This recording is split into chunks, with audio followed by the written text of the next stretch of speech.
ভিডিঅ'টোৰ যোগেদি আলোচনা কৰিব বিচাৰিছোঁ DEE LPP ৫,৫৫০টা পদৰ নিযুক্তি, কাট অফ, প্ৰভিশ্যনেল লিষ্ট, অভাৰলেপিং ইত্যাদি বিষয় সামৰি ভিডিঅ'টো চাই থাকিব প্ৰথমৰ পৰা শেষলৈকে। ইতিমধ্যে DEE এই ৫,৫৫০টা পদৰ যোৱা 10 ছেপ্টেম্বৰ তাৰিখে প্ৰথম অস্থায়ী মেধা তালিকা ফাৰ্ষ্ট প্ৰভিশ্যনেল মেৰিট লিষ্ট প্ৰকাশ পাইছে। বহুতৰ মাজত শংকা হৈছে যে বা বহুতে প্ৰশ্ন সুধি আছে যে প্ৰথম মেধা তালিকাত যিসকলৰ নাম সন্নিৱিষ্ট হৈছে পৰৱৰ্তী প্ৰভিশ্যনেল লিষ্ট নাইবা ফাইনেল লিষ্টত নাম থাকিব নে নাই। বিশেষকৈ যিসকলে শেষৰ ফালে আছে অৰ্থাৎ লাষ্টৰ ফালে আছে সিহঁতসকলে যিহেতু এখন প্ৰভিশ্যনেল লিষ্ট ফাইনেল লিষ্ট নহয়, গতিকে ফাইনেল লিষ্টত সিহঁতৰ নামসমূহ থাকিব নে নাই। যদি আপোনাৰ প্ৰথম প্ৰভিশ্যনেল লিষ্টত নাম আহিছে যিসকলৰ, যদি গোটেইখিনি ঠিকে আছে কেলকুলেশ্যনৰ পৰা ইত্যাদি কৰি মেৰিট লিষ্টতো কেলকুলেশ্যন মাৰ্ক আদি কৰি নাইবা ৰিমাৰ্কছৰ যদি আপোনাৰ কোনো withheld physical documents verification pending নাইবা NIS ইত্যাদি মাৰ্কছ একো নাই, গোটেইখিনি ঠিকে আছে বা তেতিয়াহ'লে আপোনালোকৰ নিশ্চিতভাৱে পৰৱৰ্তী যি লিষ্টসমূহ প্ৰকাশ পাব নাইবা ফাইনেল লিষ্ট প্ৰকাশ পাব নিশ্চিতভাৱে আপোনালোকৰ নামসমূহ থাকিবই, যিহেতু পৰৱৰ্তী লিষ্টসমূহৰ কাট অফ ওপৰলৈ নাযায় তলফালেহে নামিব, তাত বিভিন্ন কাৰণ আছে। তাৰ লগতে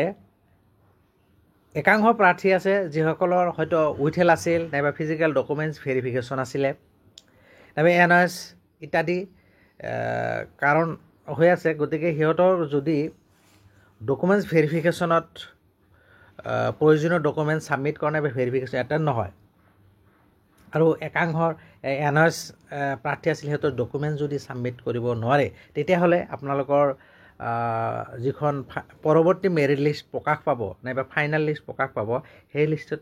হয়তো নামসমূহ নাথাকিবও পাৰে। যিহেতু আজি যিসকল NIS NISৰ অধীনত DLED কৰিছিলে সিহঁতসকলৰ বাবে আজি লাষ্ট ডেট, যিহেতু NISৰ DLEDৰ যিসকল প্ৰাৰ্থী আছিলে সিহঁতসকলৰ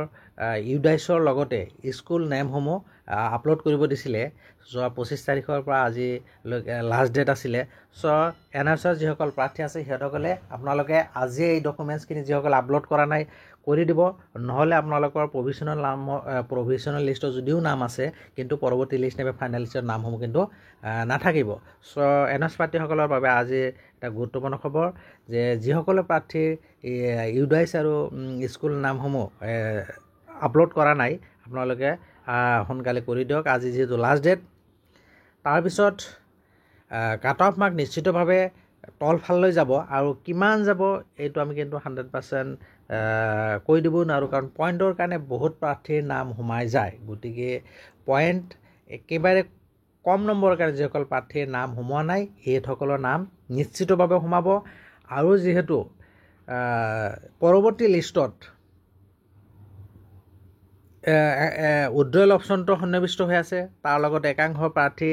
SRDৰ LPPৰ প্ৰাৰ্থীও আছে। তাৰপিছত BTADত একাংশ LPPত অলৰেডি চোৱা বা পোৱা একাংশ নাম আহিছে বুলিও প্ৰকাশ পাইছে। তাৰপিছত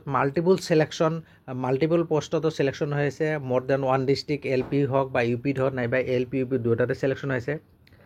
যিহেতু এই গোটেইখিনি সামৰি কি হ'ব পৰৱৰ্তী লিষ্টসমূহ প্ৰকাশ পাব, গতিকে ছেকেণ্ড যিখন প্ৰভিশ্যনেল লিষ্ট প্ৰকাশ পাব সেই লিষ্টসমূহত নিশ্চিতভাৱে কাট অফ মাৰ্কছ ডাউনেই হ'ব,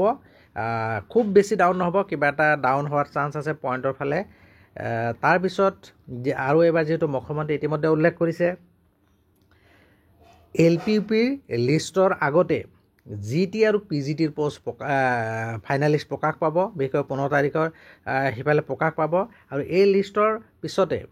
LPUPৰ অভাৰলেপিঙৰ প্ৰব্লেমটো ছল্ভ কৰাৰ কাৰণে LPUPৰ পষ্ট 15 পৰা 20 তাৰিখৰ ভিতৰত ফাইনেল লিষ্ট প্ৰকাশ পাব বুলি কৈছে। আৰু যিহেতু গ্ৰেজুৱেট পষ্টত বিশেষকৈ BEd প্ৰাৰ্থীসকলেহে থাকে, গতিকে আৰু যিহেতু LP ক্ষেত্ৰত BEdটো প্ৰযোজ্য নহয়, গতিকে UP ছেকশ্যনত বিশেষকৈ গ্ৰেজুৱেট আৰু পষ্ট গ্ৰেজুৱেটৰ লিষ্ট প্ৰকাশ পোৱাৰ পিছত যিটো উইড্ৰল ছিষ্টেমটো উইড্ৰল অপশ্যনটোত মেক্সিমাম কি হ'ব এম ই ছেকশ্যনতহে বেছি হোৱাৰ চান্স থাকিব কাৰণ বি এডটো গ্ৰেজুৱেট আৰু পষ্ট গ্ৰেজুৱেটৰ লগতে ইউ পি ছেকশ্যনতহে থাকে এম ইতহে এল পি যিহেতু গ্ৰেজুৱেশ্যন বি এডটো নাথাকে গতিকে গ্ৰেজুৱেট পষ্ট বা পষ্ট গ্ৰেজুৱেট পষ্টৰ ফাইনেল লিষ্ট প্ৰকাশ পোৱাৰ পিছত বিশেষকৈ ইউ পি ছেকশ্যনৰ কাট অফ মাৰ্কছ বেছি তললৈ নমাৰ সম্ভাৱনা আছে মই এই ভিডিঅ'টোৰ যোগেদি গুৰুত্বপূৰ্ণ খবৰটো জনালোঁ বিশেষকৈ এনএছ প্ৰাৰ্থীসকলৰ যিসকলে ইতিমধ্যে এতিয়ালৈকে আপোনাৰ ডকুমেণ্টছ ছাবমিট কৰা নাই বা আপলোড কৰা নাই ইউডাইছৰ লগতে